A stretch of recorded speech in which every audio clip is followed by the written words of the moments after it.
Let's continue retail banking unit 3 lecture number 2। Lecture number 1 में हमने ये देखा कि भाई रिटेल बैंकिंग में मार्केटिंग कैसे करनी है और उसके इंग्रेडिएंट्स यानी 7P क्या है। अब सेकंड क्वेश्चन जो आपका आता है वो है चैनल एक्सपीरियंस। चैनल यानी कौन से माध्यम से आप कस्टमरों से लिंक हो सकते हो, कौन सी चैनल है जिसके ज़रिए आप कस्टमर की ज़रूरत को, नीड को पूरा कर सकते हो। तो स्टार्ट करते हैं। Channel experience. Customer satisfaction depend upon the experience of customer about different channel through banking product and services are offered. To maximize the customer satisfaction, bank must offer optimum channel mix. Optimum means best, अच्छा। It is a combination of various channel, जिसको बोलते हैं multi channel, यानी एक से ज़्यादा तरीके से कस्टमर को सर्विस प्रोवाइड करते हैं। There are two type of channel. Number one, direct channel that is called physical channel, and number two remote or electronic channel. Direct channel are very good option to conservative customer, याद रखना। But हमारे जैसे जो young है, जो हमेशा समय बचाना चाहते हैं, तो वो लोग जनरली इलेक्ट्रॉनिक चैनल यूज़ करते हैं। आप सब लोगों को पता होगा एटीएम्स, क्रेडिट कार्ड, सब क्या है, इलेक्ट्रॉनिक। ये डायग्राम में दिया हुआ है कि भाई चैनल दो प्रकार के, फिजिकल और इलेक्ट्रॉनिक। फिजिकल में दो चीज़, या तो ब्रांच के जरिए या तो काउंटर के जरिए। इलेक्ट्रॉनिक में internet banking, mobile banking and ATM. चलो सबको हम डिटेल में देखते हैं। ब्रांच क्या है, ऑलरेडी आप सबको पता है कि बैंक की पर्टिकुलर फिजिकल ब्रांच होती है। Branch is a primary direct channel that drive retail banking. Research studies have pointed out that with all the channels available to enhance the customer experience, the preference for brick and mortar format is very high among customer। Brick and motor format का मतलब यहाँ पे क्या बताना चाहे कि भाई physical कोई लोकेशन, जैसे बीओबी की मेन ब्रांच अपने बड़ौदा में मांडवी में है, तो मांडवी में फिजिकल है। एसबीआई भी है, एचडीएफसी भी है, तो फिजिकल में जहाँ पे आप जा सकते हो। This is due to following reason. Reason क्या है, तो ब्रांच में tangible representation of intangible nature of banking, क्योंकि बैंकिंग एक सर्विस है। Service is one type of intangible activity. तो इंटेंजिबल एक्टिविटी को टेंजिबल यानी दिखाने के रूप में कैसे काम होता है, ब्रांच के जरिए। देखो लिखा हुआ here, customer can feel they are physically involved in the transaction and they can feel the service at the branch। अपने नहीं बोलते कि ये ब्रांच की सर्विस तो बहुत बेकार है, बहुत वेटिंग लाइन होता है, बहुत क्यूइंग लाइन होती है। तो बेसिकली कस्टमर वो सर्विस को उसके जरिए फील कर सकता है। Number two, branch personal, personnel, not it's personal, it is personnel. Personnel का मतलब होता है एम्प्लॉय इन द बिजनेस, यानी जो काम करने वाले बैंक में कर्मचारी है। सो कर्मचारी of bank can directly deal with the customer for the transaction. सीधी बात है ना, पैसा उठाने जाते हो, पैसा भरने जाते हो, इंक्वायरी करना जाते हो। Number three, in branch there is direct and face to face communication between the staff and the customer. तो इसमें क्या होता है, जो आपकी मिसअंडरस्टैंडिंग है, जो डाउट्स है, जो मकसद है, वो आप इजीली क्लियर आउट कर सकते हो। Clear. Number four, when the customer can see the bank staff involved in transaction, it create the sense of bonding between bank and customer, it increase the loyalty। सीधी बात है ना कि आप bank में जाते हो तो जनरली रेगुलर आप बैंक विजिट करते हो, तो वहाँ के स्टाफ के साथ आपकी बॉन्डिंग हो जाती है, अच्छे कॉन्टेक्ट्स बन जाते हैं, अच्छे रिलेशन हो जाते हैं। तो आपका बैंक के साथ और वहाँ के कस्टमर और वहाँ के क्लाइंट के साथ, स्टाफ के साथ वफादारी भी बढ़ जाती है, हाँ भाई अच्छे लोग हैं, हमारा काम सही टाइम पे करते हैं। Number 5, when the bank staff provide direct explanation to customer about product and service, it create better। सीधी बात है कि जो चीज आपको ऑनलाइन पता नहीं चलेगी वो ऑटोमेटिकली इजीली सही तरीके से आपको बैंक में जाओगे तो बैंक के जरिए आपको इजीली सिस्टमेटिकली समझ में आ जाएगा। Number 6, a good branch layout and ambitious ambience enhance the feed goal fact। आपको अच्छा लगता है क्योंकि आपके सॉल्यूशन का निर्माण फेस टू फेस आ जाता है। सो ये सब रीजन है। Branch being an important delivery channel in retail banking, let us see what are the essential of good branch layout. Layout का मतलब क्या होता है, आपने पढ़ा था प्लांट लेआउट। लेआउट का मतलब होता है सही तरीके से अरेंज करना, that is called layout. Picture, official picture देखो लिखा हुआ है, the layout of the branch is the deciding factor for the improving the ambience of branch. देखो डेफिनेशन दी हमारी जॉर्ज टेरी ने, उन्होंने क्या बताया लेआउट। अब लेआउट की डेफिनेशन तो वही है जो आप प्लांट लेआउट में पढ़ चुके थे कि layout means arrangement of physical component within the available floor place to provide maximum effectiveness to this component efficient and attractive unit। यानी इस प्रकार अपने प्रोडक्ट को, फिजिकल मेंटेनेंस को, फिजिकल काउंटर को, बैंक की बात करें, ऐसे अरेंज करना है ताकि वो सही जगह का सही इस्तेमाल कर सके। कस्टमर को कहाँ खड़े रखना है, कस्टमर को बैठने की जगह कहाँ देनी है, कैश काउंटर कहाँ होना चाहिए, पे स्लिप कहाँ होनी चाहिए, मैनेजर का लोकेशन कहाँ होना चाहिए, ये सब चीज भी आपको मान्य रखता है। ब्रांच लेआउट में भी define as locating the various facility. जैसे आपको पैसे, देखो यहाँ पे सिंपल वही बताना चाह रहा हूँ, शॉर्ट में वही बताया कि चेक डिपॉजिट करना है तो कहाँ करना है, पासबुक में एंट्री पढ़ानी तो कहाँ पढ़नी है, पे इन स्लिप अगर आप पैसा उठाने जाते हो या लेने जाते हो तो स्लिप कहाँ से मिलेगी, ओवरड्राफ्ट फॉर्म कहाँ पे मिलेगा, कौन से कलर का होता है, आप अगर करंट अकाउंट में पैसा भरते हो तो कौन सी स्लिप से भरना है, सेविंग अकाउंट में भरते हो तो सेविंग अकाउंट की स्लिप कहाँ होगी, कहाँ पे बनना है, तो ये सब चीज होती है लेआउट। ये तुम्हारा पहला टॉपिक हुआ ब्रांच। अब इसके एडवांटेज क्या है, a good branch layout will result in following advantage for the bank.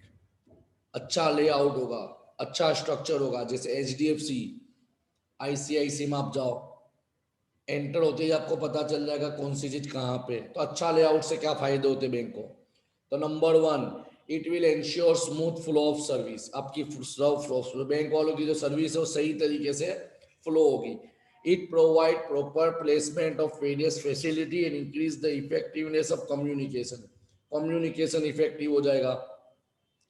It provide comfortable and congenial work environment to the staff. अब कॉमन है, तुमने लेआउट अच्छा है, स्ट्रक्चर तुम्हारा अच्छा है, तुमने सही जगह पे सब सही चीज डिजाइन करके रखी है बैंक की, तो कॉमन है तुम्हारा जो स्टाफ है बैंक का, उनको भी काम करने में आसानी रहेगी, इजी रहेगा। सबसे बड़ा एडवांटेज, कस्टमर के सामने तुम्हारी इमेज पॉजिटिव होगी।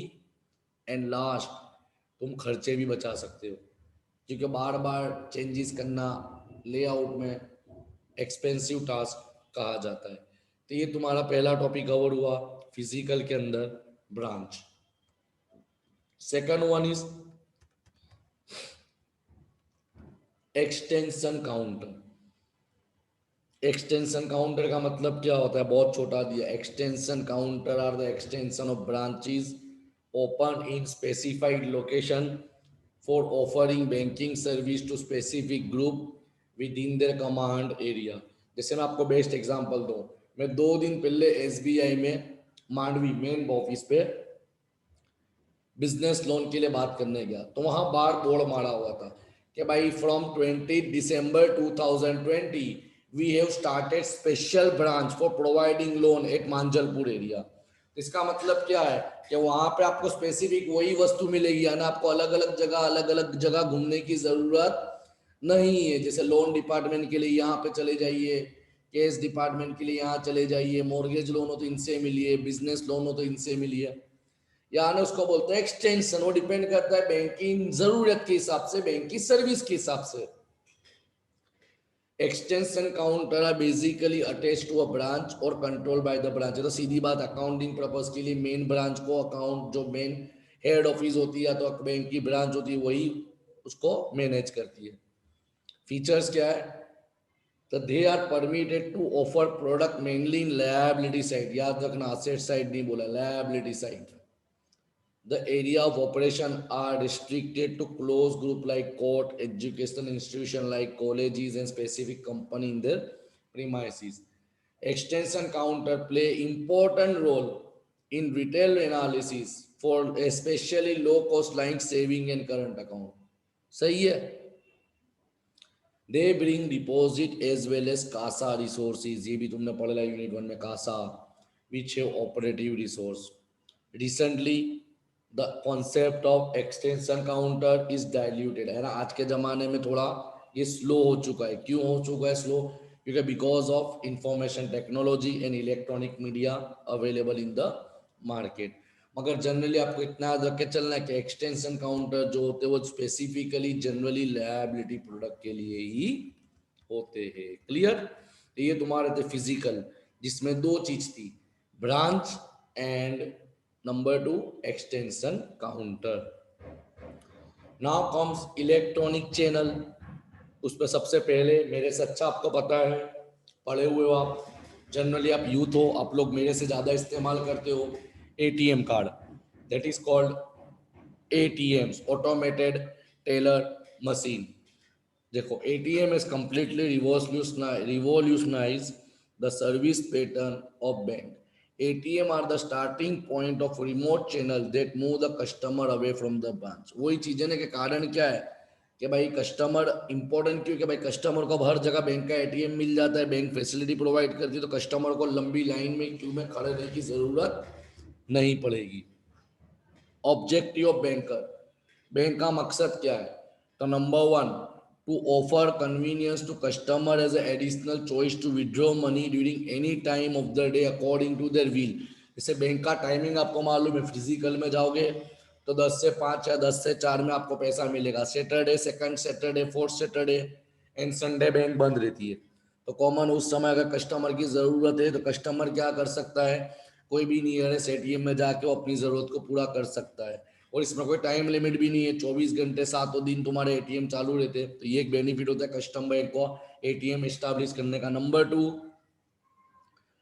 To move the customer away from the counter. Basically आपने देखा होगा जनरली बैंक में जाते लंबी लंबी लाइन होती है, कॉमन है, वहाँ पे भी काम करने वाले इंसान ही होते हैं, वो भी मशीन थोड़ी है कि डायरेक्ट ऑटोमेटिक सेटिंग हो जाएगा, उनको भी एंट्री पढ़ना है, सब चीज को सही तरीके से करना है।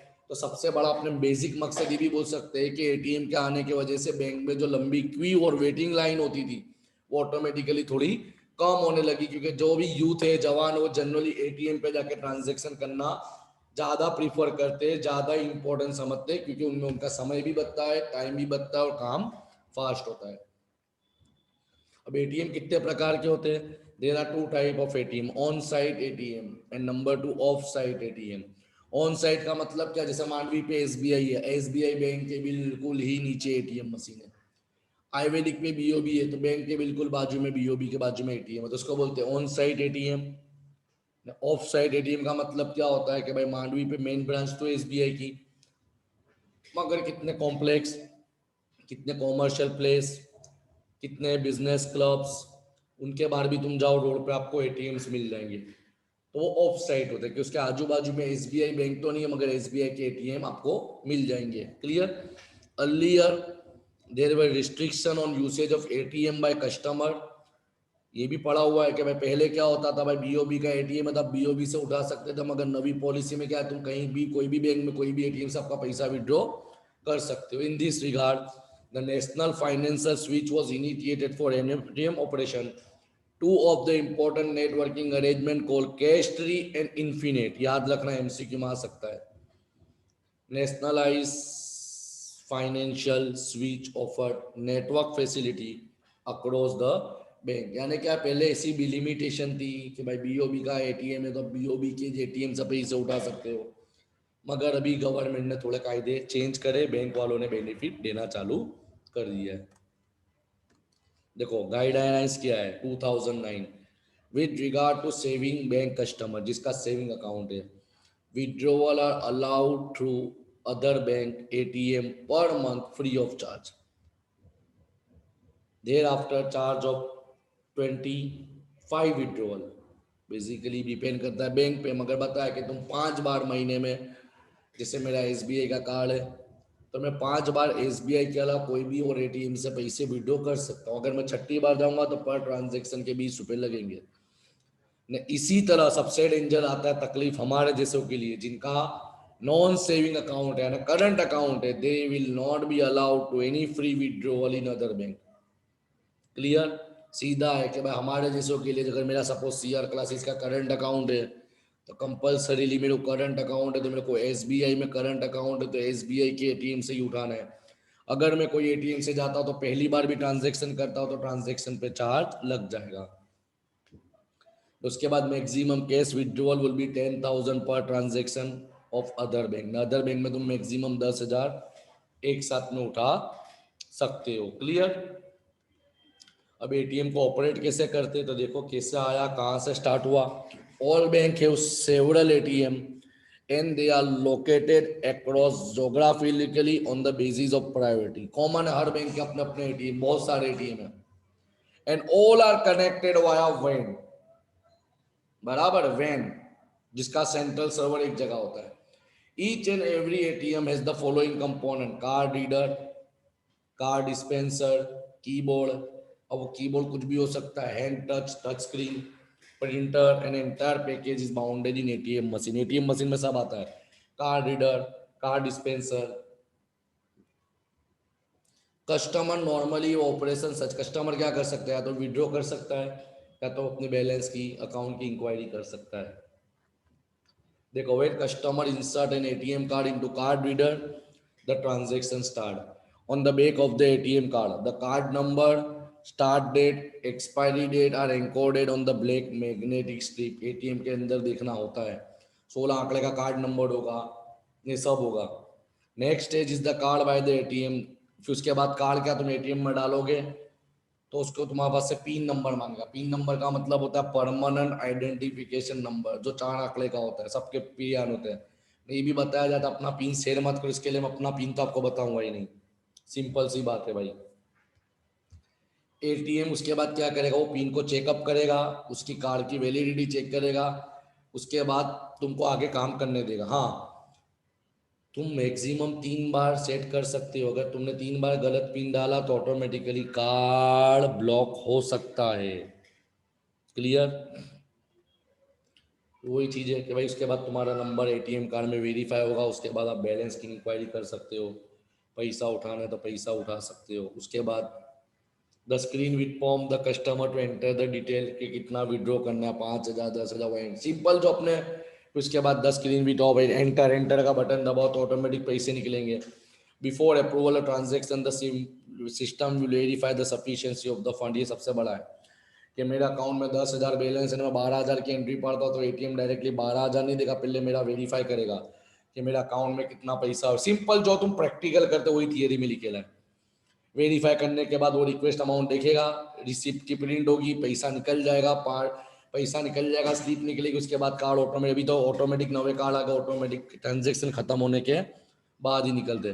Cash dispensed is collected by customer, but the important point is that the denomination will be predetermined by the system based on configuration and stock of cash. On the regular basis, scale will be replaced by the bank either directly or through।